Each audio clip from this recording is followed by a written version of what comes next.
안녕하십니까. 강인선 배성규의 모닝라이브. 저는 잠시 진행을 맡고 있는 최승현 논설위원입니다. 대선을 앞두고 민주당 이재명 후보 관련해 대장동 개발 특혜 의혹이 끊임없이 계속되고 있습니다.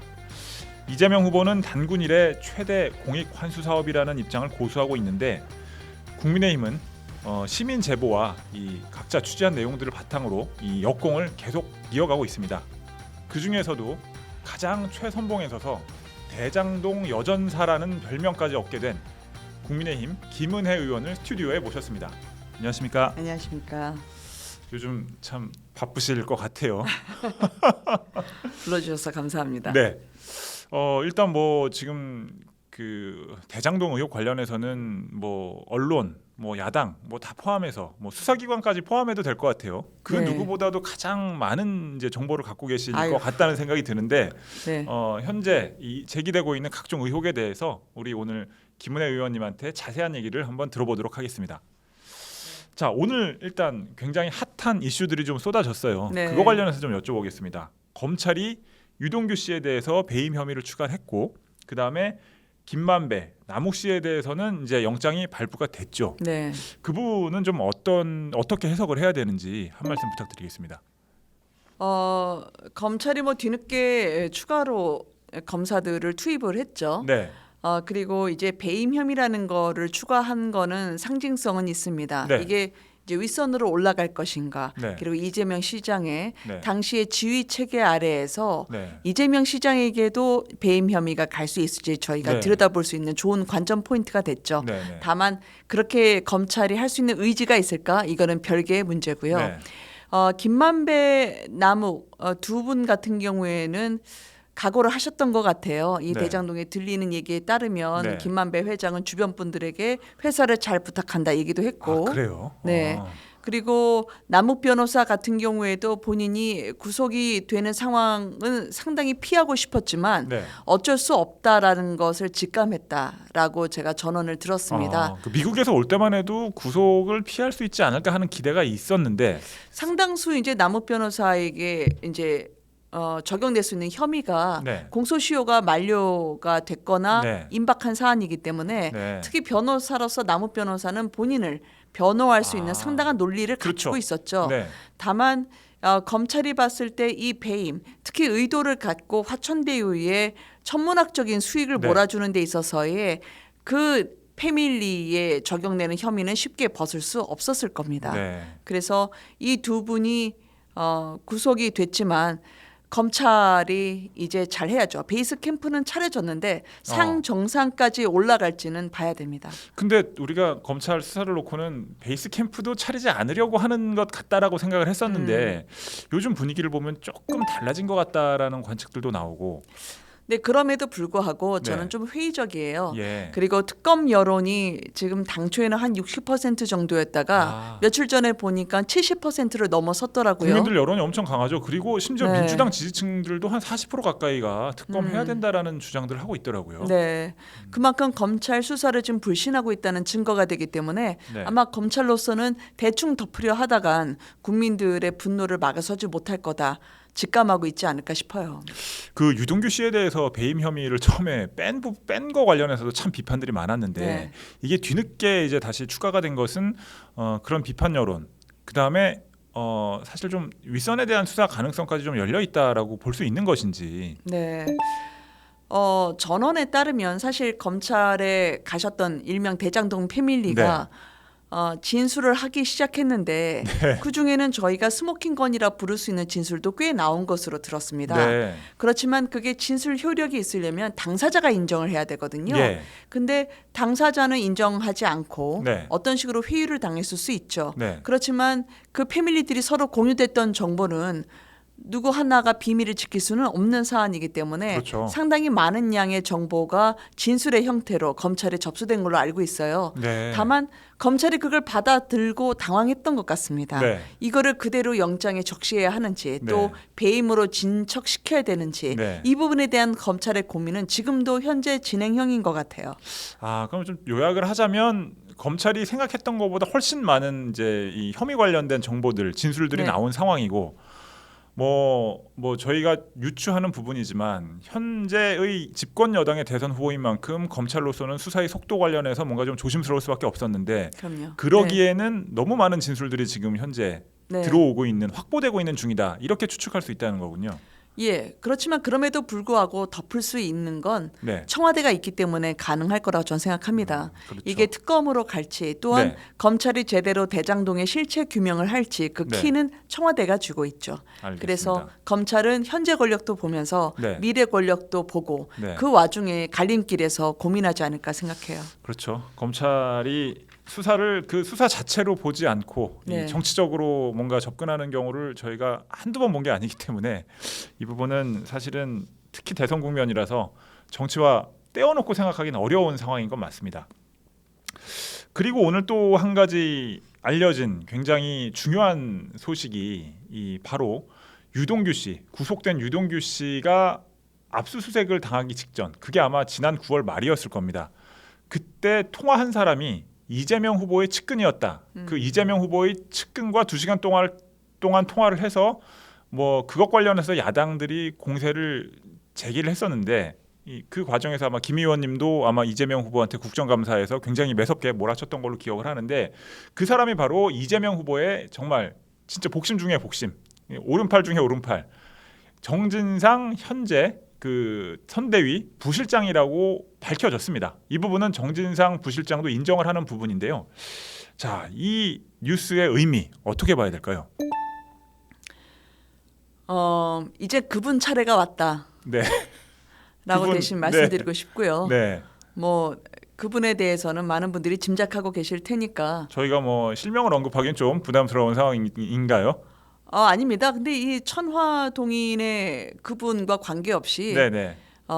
이재명 후보가 당시 국감에서 했던 그 발언의 진위 여부에 대해서 이제 저는 공식 석상에 올려야 된다고 생각해요. 네. 제가 그 당시에 국감을 했을 때 유동규 본부장이 극단적 선택을 하는 약을 먹었다라고 말씀하시길래 그렇죠. 아니 그 본인밖에 모르는 걸 어떻게 아시냐라고 맞습니다. 물어봤죠. 그 당시에 제가 정진상 실장입니까? 라고 추가로 물었습니다. 맞아요. 예. 근데 답변을 하시지 않고 네. 뭐 굳이 가까운 데서 네. 충분히 그러한 상황을 알 수밖에 없는 분들이 있다라고 약간 머뭇하시다가 기억에 나지 않는다라고 하시더라고요. 그렇죠. 그 기억이 나지 않는다라고 하기 전까지는 측근으로부터 들었구나라는 유추가 가능한. 네. 뭐 그렇게 단정지을 수는 없지만 네. 뭐 듣는 사람 입장에서는 그런 식으로 추측할 수 있는 얘기였어요, 분명히. 네. 네. 아마 그 부분이 중요했던 이유는 그동안 배임의 혐의를 피하기 위해서라도 네. 유동규 본부장에 대해서는 선을 그어야 한다고 이재명 후보는 생각했을 겁니다. 네. 그러면 측근이 아니기 때문에 측근에 대한 정보를 알 리가 없는데 측근의 가장 내밀한 정보를 알고 있다는 것 자체가 그렇죠. 사실은 말이 성립되지 않죠. 그렇죠. 앞뒤가 안 맞는 얘기였죠. 맞습니다. 근데 갑자기 뜬금없이 이재명 후보가 국감에서 그 얘기를 꺼내서 저도 참 당황스럽고 신기했었는데 근데 결국에는 뭐 오늘도 지금 이재명 후보는 그 당시에 정진상 부실장으로부터 직접 보고를 들었던 건 아니다. 나중에 들은 얘기다. 그리고 또 언론인을 통해서 그런 그러니까 유동규 씨의 극단적 선택 관련된 얘기를 전해 들어서 그 얘기를 전해 들은 특보를 통해서 들은 것이다라고 얘기를 하고 있는데 뭐 국감 때의 얘기하고 지금 얘기하고 여러 가지 초점이 좀 흐려지고 뭔가 앞뒤가 바뀌는 뭐 이런 상황 이런 말들이 계속되고 있는 것 같아요. 또 사실은 그 국감을 진행하면서 이 후보가 그 유동규 씨 압수수색이나 체포 과정에 대한 보고를 받았느냐라는 질문에 신문에서 봤다, 기억이 없다, 뭐 전해 들었다, 뭐 말이 계속 바뀌었거든요. 막 이런 부분들은 이 후보가 뭔가 이 국감에서 위증 관련된 어떤 추궁을 받지 않으면서 자기의 책임을 피하기 위해서 뭐 여러 가지 좀 머리를 쓴 게 아닌가라는 생각이 드는데 어떻게 보세요? 기억에 나지 않는다가 가장 위증의 혐의를 벗어날 수 있는 편리한 수단이곤 네. 하죠. 네. 그리고 위증은 여야 합의가 있어야 되기 때문에 네. 충분히 저희가 거론하기 힘들 거다라는 것도 알고 계실 것 같고요. 네. 중요한 부분에 있어서의 기억을 흐렸던 게 두 가지가 있었습니다. 네. 하나는 황무성 당시 사장이 네. 강제로 축출되는 사퇴 종용을 받는 부분에 대해서 그분이 더 계셨으면 했는데 아쉬웠다라는 부분이 있었고요. 네. 두 번째는 바로 유동규 본부장에 대해서는 사실상 배신을 했다라는 투로 그렇죠. 자신의 감정을 담아 얘기를 네. 해서 측근의 반증이 아닐까라는 네. 유추를 가능하게 했는데 그렇게 볼 수 있겠네요. 맞습니다. 그건 웬만한 사람에게는 배신 그렇죠. 그런 말 잘 안 하죠. 네. 본인을 힘들게 했다든지. 네. 그런데 그 사람의 가장 절체절명에 그 패밀리의 운명이 걸린 순간에 대한 귀중한 정보는 이 후보가 웬만한 건 다 알고 네. 있었다라는 건 배임과 관련해서 저희가 두 가지 부분에 대해서 의도적으로 진술을 회피하신 게 아닌가라는 네. 생각을 들게 했습니다. 알겠습니다. 그 이 후보 관련해서 조금 얘기를 해보면 지난 2일이었나요? 문재인 정권의 부동산 문제에 대해서 사과를 했습니다. 그러면서 집값이 너무 올라 국민들에게 심려를 끼쳤다 이렇게 얘기도 했고, 그러면서 대장동 관련된 언급은 없고 나라 망치는 부동산 불로소득을 근절해야 된다 뭐 이런 얘기를 했어요. 이게 참 유체이탈 화법의 전형이라는 느낌을 받았는데 이런 이재명 후보의 얘기들을 좀 어떻게 들으셨습니까? 이재명 후보가 그동안 이재명 후보 다움을 견지했던 게 네. 바로 약한 자에게 본인이 약하고 강한 자에게 강하다. 네. 그다음에 억강부약이라고 그렇죠. 표현했었죠. 네. 근데 저는 이제 억약부강이라고 네. 표현을 다시 되쳐서 하고 싶은데 네. 그만큼 부동산 불로소득에 대해서 본인이 토지 소유세를 부과해서라도 그렇죠. 다시 한번 공정하게 평등한 세상을 이뤄보겠다. 일명 네. 대동세상을 이야기하지 않았겠습니까? 대동세상이란 말을 했었죠. 네. 네. 네. 그래서 그거를 저희 당의 최고위원께서는 대장동 세상을 줄여서 대동세상이라 한 거 아니냐라고 말씀을 하셨는데 네. 그런데 본인 다음을 가장 아이덴티티를 이끌게 해왔던 부동산 문제에 대해서 대장동이 터져버리니까 그렇죠. 대장동의 불로소득에 대해서는 본인이 좀 더 적극적으로 얘기하기는 상당히 난감한 상황이 아니었을까 싶어요. 네. 그래서 대장동을 탈출하기 위해서 음식점 총량제 혹은 전국민 재난지원금 100만 원 네. 이런 식의 당과 협의가 되지 않은 아젠다를 던지신 게 아니었을까라고 생각합니다. 그렇습니다. 그리고 이제 사실은 오늘 또 나온 중요한 뉴스 중에 하나가 이 화천대유, 그러니까 이제 이 수천 배의 어떤 특혜성 이득을 가져간 이 화천대유가 요구한 사항들, 이제 고정이익 확보랄지 건설사 배제, 이 콘소시엄 과정에서 그다음에 대형 금융기관 참여 이런 것들이 이재명 당시 성남시장이 강조했던 지침하고 겹친다. 이런 이제 기사들이 나오고 있어요. 네. 이 부분도 사실은 이제 이 후보와 관련해서 굉장히 중요한 포인트 중에 하나가 그렇습니다. 아닌가라고 생각이 네. 되는데 그러면은 검찰에서 이 후보 관련해서도 좀 수사를 해야 되는 것인지 어떻게 봐야 되는 건가요? 수사를 안 하면 이상하죠. 네. 그런데 이상한 방향으로 갈 것 같죠. 현재의 검찰로는 네. 네. 그리고 김만배 회장 그 동네에서는 김만배 회장이라고 그러더라고요.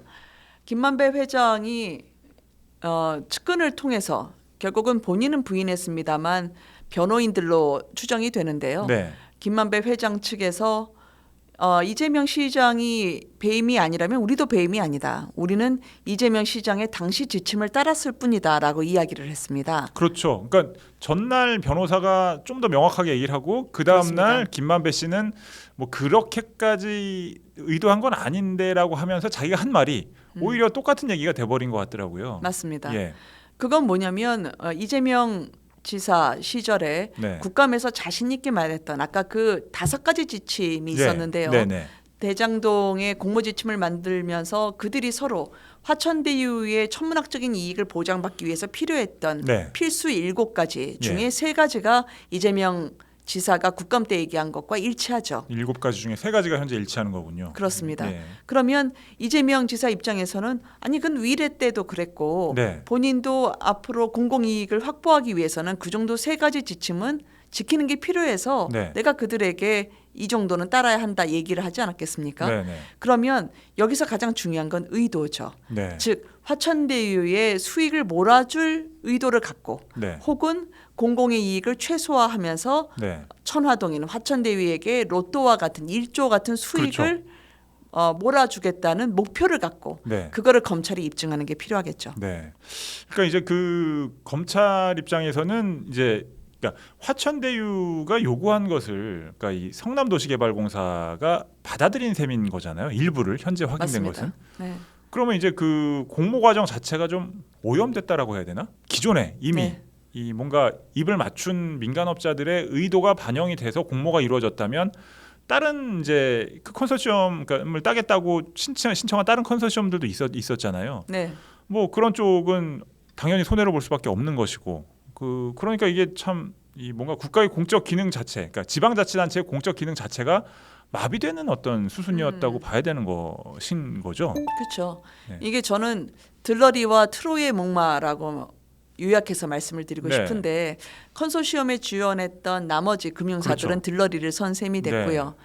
그리고 트로이의 목마라고 할 수 있는 건 바로 이제 황무성 사장에 대한 사퇴 종용을 했을 때 네. 그게 2월 6일이었거든요. 그날 화천대유가 설립이 됐지 맞습니다. 않았습니까? 그리고 그때 공모지침서가 일주일 뒤에 발표가 되는데 네. 공모지침서에 맞게 사업 계획을 웬만큼 대장동 패밀리가 서로 입을 맞춘 시점이라고 하더라고요. 네, 네. 그러면 그 당시에 공모지침을 만들고 또 심사 당시에 직접 그 일익을 담당했던 사람이 정민영 변호사. 네. 정민영 변호사는 어쨌든 남욱 변호사가 소개를 해서 그렇죠. 그래서 성남도시개발공사에 성남도시개발공사에 들어갔죠. 네. 그러니까 결국은 심판이 선수도 되고 선수가 또 심판이 되는 아, 좋은 비유네요. 심판이 선수가 되고 선수가 심판이 된 그 그런 걸 케이스네요. 원팀이라고 합니다. 네. 아, 역시 그들의 네. 이 스케줄이 쫙 머릿속에 있으니까 아주 네. 적확한 비유도 나오는 것 같습니다. 근데 하나 더 원팀 단서가 네. 바로 아까 말씀 주신 유동규 본부장의 극단의 선택, 그 현장에 대한 정보를 실시간으로 알고 있는 것처럼 네. 황무성 사장도 검찰과 경찰의 조사를 받았었잖아요. 그렇죠. 근데 그때 전후로 유한기 당시 네. 녹취록에 나와서 자신에게 사퇴했다. 그날이 아니면 박살이 난다라고 네. 했던 그 본부장이 전화로 6년 동안 단 한 번의 연락이 없다가 만나자. 네. 그래서 자신과의 접촉을 시도하고 네. 그다음에 정진상 실장이 또 황무성 사장에게 새벽 2시 55분에 녹취록 공개 이후에 문자를 보냈다는 거 아니에요. 네. 그리고 유동규와 관련해서도 이재명 지사에게는 어떤 식으로든 첩보와 같은 정보가 공유가 됐죠. 네. 그렇죠. 어쩜 이렇게 서로가 다 정보가 밀접하게 네. 파악이 되고 접수가 되고 네. 이랬을까? 그 원팀의 최종점에 누가 있을까라는 점을 저는 검찰이 반드시 밝혀내야 된다 생각합니다. 뭐 어쩔 수 없이 저는 특검으로 가야 된다 생각하지만. 네. 뭐 사실은 상식적으로 생각하면 네. 이거는 그 윗선에서 모를 수가 없는 것인데 참 이게 사실은 되게 어렵지 않게 밝혀낼 수 있을 것 같은데 그 상식을 쉽게 밝혀내지 못하는 이 수사 상황이 참 안타깝긴 합니다. 자, 그리고 우리 김은혜 의원님께서 네. 또 아주 이 큰 이제 사실 하나를 또 발굴해 내셨는데 이재명 후보가 굉장히 발끈해하는 부분입니다. 이 성남시장으로 재임하던 시절에 주민들 앞에서 시민들 앞에서 임대 아파트를 지어서 운영하고 이런 것은 안 하려고 한다. 수익이 나지 않기 때문이다. 이런 취지로 얘기한 것을 심지어 영상으로 찾아내셔서 공개를 해서 지금 그러니까 이 후보 측 입장에서는 크게 이 정치적 부담이 되고 있는 상황이고 이 정치적으로 이제 이 여권이 굉장히 거칠게 반발을 하는 그런 상황입니다. 이 부분은 사실은 어쨌든 이 후보가 어떤 맥락에서 이런 이야기를 했던 간에 이 기본주택을 중심으로 한 이제 서민들을 위해서 이 장기간 임대주택을 많이 지어야 한다라는 기본적인 어떤 이재명 표 부동산 정책의 철학 기반 자체가 이 뭔가 좀 무너지는 느낌 그런 느낌이 들더라고요. 사실 저희 보좌진이 네, 검색을 하다 찾았거든요. 예, 워낙 성남시나 경기도에서 관련 증인이나 국감 때 네, 자료 제출에 전혀 응하지 않았기 때문에 예, 예, 막판에 이제 성남시에서 일부 자료가 오긴 했지만 네, 언론에 나온 것 물에 기름 뜬 거 발라내는 정도로만 구색 맞추기용으로 예, 서류를 보내줬죠. 네. 아무 의미가 없는. 네, 그래서 저희 보좌진들이 고생을 되게 많이 했는데요. 네, 네. 지금도 해야 되지만 네, 그 계속 검색을 하고 있습니다. 아. 그리고 제보를 받고 그러다 찾아낸 영상에서 이재명 당시 시장의 네, 이제 신년 네. 시민들과의 만남 자리였죠. 네, 네, 임대주택에 대한 발언은 저도 좀 놀랐어요. 예. 왜냐하면 보통 이제 배임이라고 할 때는 민간의 배임을 적용하는 건 상당히 어렵습니다. 예, 그게 예, 이연령 예. 비연령이거든요. 예. 그런데 공직자일 때 배임이라고 하는 건 단순하죠. 네. 공익과 사익을 혹시 엎어치기 하지 않았느냐. 예. 즉 사적인 이익을 도모하기 위해서 네. 공적 이익을 활용하지 않았느냐. 네. 대장동으로 환산을 한다면 네.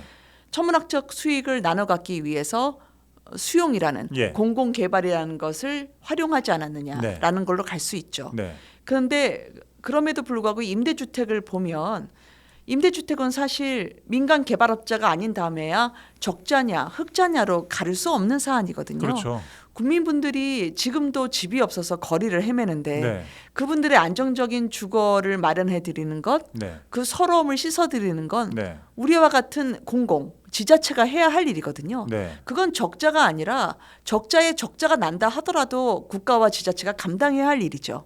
그런데 그거를 마치 이 대기업 건설 회장처럼 네. 돈이 적자가 나니까 안 지을 거야라고 말씀을 하신 건 네. 앞으로 30년 임대 기본주택 100만 호를 짓겠다고 하시는데 네. 그게 가능할까? 그렇죠. 임대주택도 돈이 축난다는데 네. 그러면 기본주택은 어떻게 감당하실까? 그러니까요. 그런 부분에 의문점을 들게 했던 그런 발언이었습니다. 그러니까 저는 이 후보 측에서 이게 뭐 당시 성남시가 뭐 모라토리엄을 선언하면서 네. 뭐 예산이 부족해서 뭐 그런 말을 하게 됐다 뭐 이런 식으로 얘기를 하는데 그래도 저는 잘 납득이 안 가던데 그 이 후보 측 해명은 좀 어떻게 들으셨어요? 일단 그 영상을 보시면 네. 1분짜리 그 1분짜리 자체는 뭐 네. 전혀 영상 편집이 되지 않은 네, 네, 거니까 네. 통으로 맥락을 국민분들이 이해하실 텐데 네. 거기에 모라토리엄의 모자도 없어요. 예. 그리고 어제 민주당 측에서는 특수 상황이라 하시던데 네. 특수 상황이라는 인식도 전혀 없으셨어요. 네. 근데 당시의 모라토리엄은 이재명 시장님 본인이 나중에 설명을 하셨습니다. 네. 그게 내가 정치적 쇼가 아니었다라고 볼 수는 없다. 라는 식으로 예. 관훈 토론에서 말씀을 하셨죠. 네, 네, 네. 그렇기 때문에 정상적 선언이 아니라는 걸 본인이 이미 인정을 했었어요. 네. 왜냐하면 당시에 모라토리움이라고 하면 성남시가 돈을 갚을 수 없을 정도로 재정이 바닥난 상태여야 되잖아요. 네, 네. 근데 그게 아니고 그게 판교 특별 회계 이익금 5,200억이 있었는데 예. 그 일반 회계로 갖다 썼습니다. 아. 근데 그거를 시장님이 2010년도에 모라토리움을 선언을 해버리신 거예요. 네.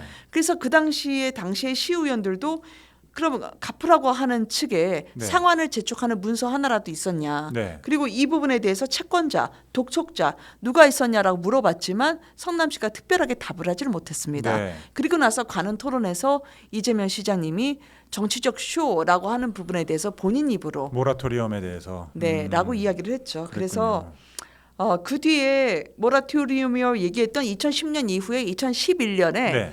성남시에 1조 지방채를 발행해달라고 이재명 시장이 요청을 합니다. 네. 그게 뭐 대장동, 뭐 위례, 뭐 어쨌든 아파트를 짓기 위해서 필요하다는 거죠. 네, 네. 모라토리움으로 허덕거리고 있다면 1조 지방채 발행해달라고 과연 얘기할 수 있을까요? 그러게요. 그리고 시의회도 그거를 받아들일 수 있을까요? 네. 저는 그래서 어제 민주당의 브리핑 자체는 잘못된 전제 위에서 어떻게든 설명을 하기 위한 고유지책이었다라고 생각하고요. 그냥 아무 말이나 한 거죠, 그러니까. 그리고 뭐 임대주택에 대한 고민은 이재명 시장님이 하셨으면 더 많이 했다라고 하는데 네. 요즘 젊은 분들이 그런 브리핑 들으면 꼰대라고 합니다. 네. 임자 해봤어? 뭐 그런 류죠. 예. 자, 그리고 이게 사실 임대주택 논란은 대장동, 백현동에도 사실은 계속 이어지는 부분이에요. 네. 사실은 대장동도 그렇고 백현동도 그렇고 임대주택 비율이 줄어들어요. 애당초에 성남시가 이제 승인을 한 부분보다 네. 이제 뭐 그러니까 임대주택 부지를 민간에 넘기거나 민간업자에게 이 정도의 임대주택을 지으라고 했다가 그 비율이 대폭 축소되거나 이런 경우가 계속 이어졌단 말이에요. 네. 그러니까 이런 걸 보면은 이재명 후보가 그러니까 임대주택을 되게 가볍게, 그러니까 서민들의 주거에 있어서 굉장히 중요한 형태 중에 하나인데 오히려 본인이 홍보하는 것과 정반대로 임대주택을 굉장히 가볍게 생각하는 거 아닌가 이런 생각이 들 정도거든요. 이재명 후보의 대장동에 대한 열정과 집념은 대단했거든요. 예. 왜냐하면 2012년부터 본인이 직접 사무정결, 네. 내가 정결로 처리하겠다라고 네. 규칙을 개정합니다. 네. 그래서 도시계획 설립에서부터 네. 실시계획 인가까지 네. 본인의 손을 거치지 않으면 네. 대장동의 대부분 허가, 인허가 결재가 나지 않았죠. 네. 그랬던 분이 임대주택에 대해서는 속절없이 뚫리거든요. 예. 공모지침 그러니까 네. 2015년 2월이었는데 네. 그때 1600세대가 넘습니다. 임대주택이요. 네. 그런데 그해 8월에 주택계획을 한번 세우는데 네. 그때 줄어요. 1500세대 좀 예. 넘게. 그다음에 2016년에 또 한 번 주택계획을 바꿉니다. 네. 그때는 또 1400세대로 쭈그러들죠. 어. 그 뒤에 윤수미 시장 때였지만 네. 2019년에 결국은 621세대. 절반 이하로 대장동에서는 줄었네요. 그럼요. 예. 대장동에서는 집이 없었는데 거주를 하셨기 때문에 네. 네. 임대주택이라도 들어가려고 기다리셨던 분들이 적지 않았어요. 그렇겠죠. 그런데 정작 약한 분들은 기댈 데가 없었죠. 네. 오히려 원주민분들 네. 헐값에 자기의 정든 터전을 수용당하고 네. 다른 곳으로 대출받아서 떠나야 했던 분들 네. 그 눈물의 땅 위에 하천대요. 네. 1조 원대의 불야성이 세워진 겁니다. 네. 그리고 그분들은 덩덩거리면서 배당 이익 4,040억 네. 그다음에 추후에 분양 이익 또 4천억 그렇죠. 가까이 이분들이 4천억 이상. 걷어들이면서 네. 8천억 이상 손에 쥐게 된 거죠. 그렇죠.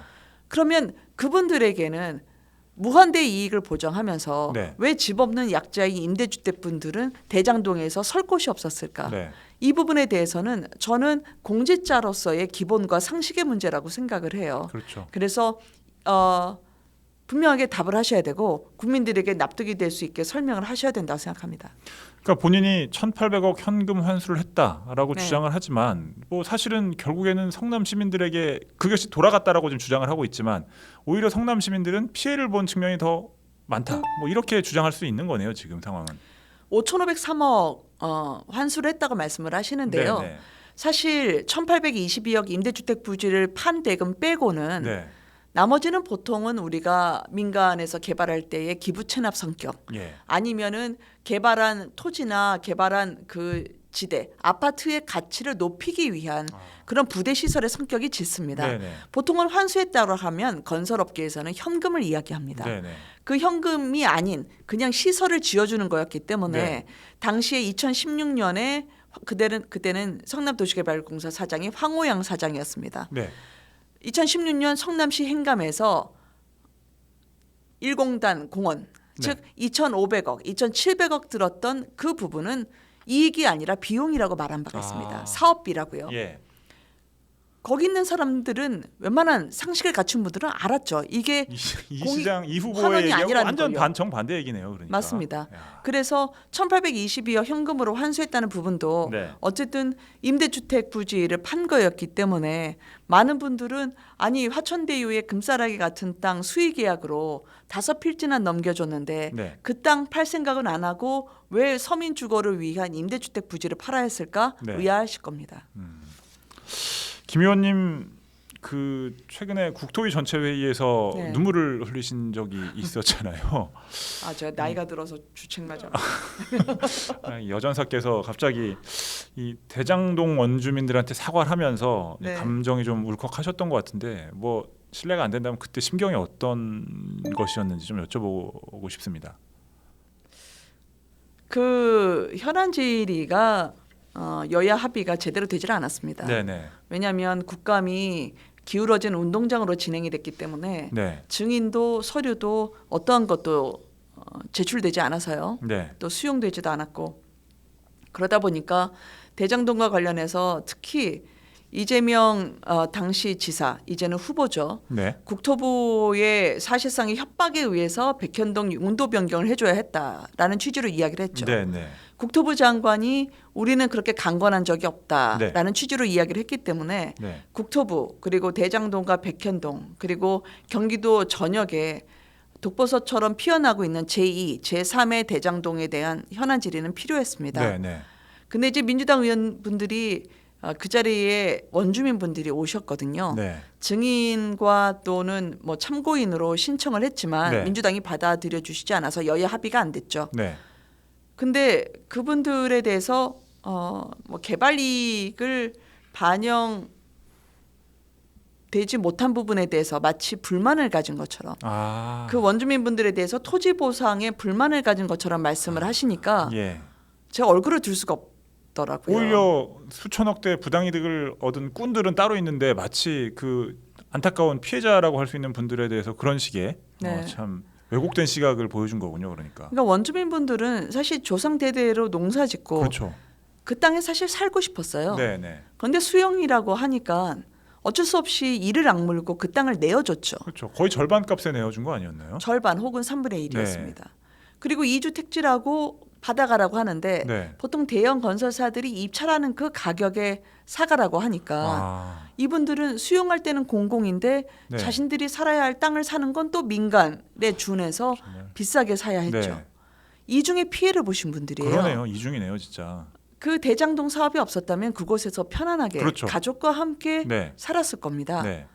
그런데 이렇게 겹겹이 대출금을 떠안고 매일 이자를 내고 사시는 분들을 예. 어렵게 모셨죠. 네. 근데 그분들에게 땅값에 불만을 품은 자들처럼 낙인을 찍으시니 예.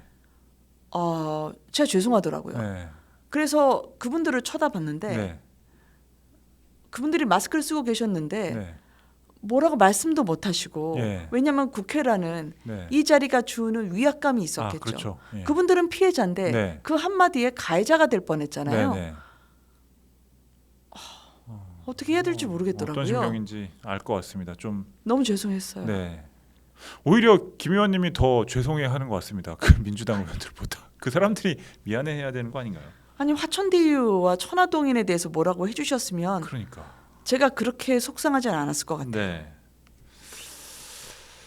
자 그리고 성남으로 가서 네. 지금 성남도시개발공사 현 사장께서도 네. 굉장히 이제 당시 사업의 문제점, 당시 대장동 사업의 문제점에 대해서 이제 정밀하게 자체 조사를 하고 네. 또 이제 보고서를 또 내셨어요. 근데 이제 이 성남도시개발공사의 보고서를 보면 유동규 씨하고 민간업자들이 짜고 1,800억 원의 부당이득을 가져갔고 성남시에 손해를 끼쳤기 때문에 이를 환수해야 한다. 또 배임 혐의도 또 적시를 했고 이렇게 조사 결과를 발표했는데 이재명 후보는 이를 이 도시개발공사 사장의 개인의 생각이라고 했단 말입니다. 네. 분명히 도시개발공사 자체적으로 공사 차원에서 조사를 한 부분인데 이건 어떻게 보셨어요? 민주당 특유의 화법인 것 같아요. 네. 이게 메시지를 타격하기 어려우면 팩트라서 어쩔 수 없으면 늘 메신저를 공격하시는 것 전형적인 같아요. 방법이죠. 네. 그래서 그분의 아직 확인되지 않은 네. 그런 사정을 이야기하시면서 메시지를 가리려는 게 아닐까. 네. 그리고 성남도시개발공사에 계신 분들이 워낙 예전 시설관리공단이 이제 통합해서 설립된 곳이기 때문에 네. 건설이라든지 아니면은 공공개발이라는 데서는 전문가분들이시거든요. 네. 그분들의 눈을 속이기 어려운 거죠. 그렇죠. 아무리 손바닥으로 하늘을 가리려고 해도 네. 진실은 진실인 거죠. 네. 그 일단을 비쳤을 뿐인데 있는 그대로 말했다고 해서 그렇게 타박을 하거나 또 공개적으로 면박을 주는 건 네. 그거는 인간적으로 그렇게까지는 안 하셨으면 좋겠어요. 네. 그 성남도시개발공사 얘기가 나와서 말씀인데 아까 잠깐 얘기하셨지만 이제 그 화천대유가 설립된 날 사퇴 종용 의혹을 받았던 황무성 네. 전 사장 그 과정에서 이제 이 녹취록이 그 보도가 됐잖아요. 네네. 근데 거기에 이제 정진상 씨 이름도 8차례나 거명이 됐었습니다. 그러니까 그 당시 이들이 이 당시 황 전 사장을 반드시 몰아냈어야 하는 그 이유는 뭐라고 봐야 할까요? 걸림돌이었기 때문이죠. 네. 왜냐하면 2월 6일에 화천대유가 설립되기도 했지만 네. 공모지침서가 거의 완성이 돼가는 때였거든요. 네. 그런데 그 전에 1월에 황 사장이 예. 이제 성남시에 보고했던 네. 당초 공모지침에 원하는 네. 출자를 50% 이상, 그러니까 즉 지분을 50% 이상 성남도시개발공사가 가져가기 때문에 네. 수익도 그만큼 우리가 확보할 수 있다. 네. 즉 지분만큼 수익을 가져간다라고 하는 아주 당연한 원칙을 발표했었습니다. 네. 그런데 그거를 화천대유 측에서 김만배, 유동규, 남욱 또 정민용 변호사까지 보면 이거를 확정이익으로 성남도시개발공사를 묶어놔야 네. 나머지 이익을 화천대유가 가져갈 수 있으니 네. 당초의 초안은 뭉갰어야 했거든요. 네, 네. 근데 그 초안을 알고 있는 황 사장이 계속 막판까지 간다면 반대하지 않을까요? 아, 그렇겠네요. 네. 그렇기 때문에 오늘 아니면 안 된다. 네. 그리고 시장의 명이다. 네. 이렇게 왜 이렇게 순진하시냐라고 네. 얘기를 했겠죠. 네. 자, 이제 계속 의원님께서도 강조를 하고 계시지만 검찰 수사 미덥지가 못하다, 신뢰하기가 어렵다라고 말씀을 하고 계신데 네. 뭐 사실 많은 국민들도 비슷한 생각을 갖고 있습니다. 그래서 지금 국민들의 60% 70%가 여론조사를 통해서 특검이 필요하다라고 얘기를 하고 있는 것인데 민주당은 요지부동이잖아요. 그렇죠. 이재명 후보가 자처할 가능성도 제가 보기에는 없어 보이고 그렇다면 이 특검이 현실화될 방법은 없다고 봐야 하는 것인지 어떻게 전망하십니까? 이건 하늘이 움직여 주셔야 될 것 같습니다. 저희가 야당이잖아요. 네, 그리고 이제 100석 조금 넘긴 하지만 민주당이 저렇게 철옹성처럼 버티는 한 네, 또 여기서 밀리면 권력을 내주게 된다. 네, 그리고 아무리 진실을 본인들이 안다 하더라도 네. 이 진실을 은폐해야 된다라는 각오가 있는 한 네, 특검을 받아들이기 쉽지 않을 겁니다. 네, 그렇지만 늘 정치라고 하는 건 오늘을 바꾸는 건 국민들이 있어서 가능한 거거든요. 네, 네. 그러면 달라질 미래가 오죠. 네, 60% 70% 높아지는 특검에 대한 국민의 여론이 그리고 저희가 앞으로 대장동에 대해서 투기를 하면서 네. 국민분들과 계속 함께하는 활동을 하려고 하거든요. 네. 저는 꼭 특검이 되기 위해서 네. 마지막까지 포기하지 않으려고 합니다. 네. 예전에 이제 어머니가 동화책 같은 거 읽어줄 때요. 네. 그 큰 물고기를 만나는 작은 물고기가 네. 내가 먹히지 않을까라는 그런 두려움이 있어도 네. 용기 있게 맞설 수 있는 이유는 그 작은 물고기가 수만 마리가 네. 함께 물고기의 대형을 이루고 있으면 네. 큰 물고기는 나보다 큰 적인가 보다라고 도망가거든요. 네, 네. 저희가 혼자 있으면 회의주의자가 되지만 네. 국민하고 함께 있으면 역사에 결코 굴복할 수 없을 거라고 생각해요. 네. 그래서 특검을 요구하는 국민들의 목소리를 좀 더 저희가 실어 나르고 또 그 불에 지필 수 있는 땔감을 빨리 찾아서 네. 네, 내일도 모레도 임하려고 합니다. 아, 정말 여전사다운 말씀이신 것 같습니다. 계속 뭔가 하여튼 이제 이 숨기려고 하는 또는 숨겨져 있는 진실들을 네. 파헤치겠다는 말씀처럼 들립니다. 네. 대장동 개발 특혜 의혹은 이미 이번 대선의 가장 큰 쟁점이 됐습니다. 검찰 수사가 어디까지 이어질지, 또 특검이 관철될 수 있을지, 그리고 국민의힘이 우리 김은혜 의원님을 중심으로 해서 이 대장동 의혹의 핵심을 얼마나 더 파헤칠 수 있을지 온 국민의 관심이 모이고 있습니다. 오늘 모닝 라이브는 여기까지입니다. 출연해주신 김은혜 의원님 감사합니다. 감사합니다. 저는 다음 시간에 다시 찾아뵙겠습니다.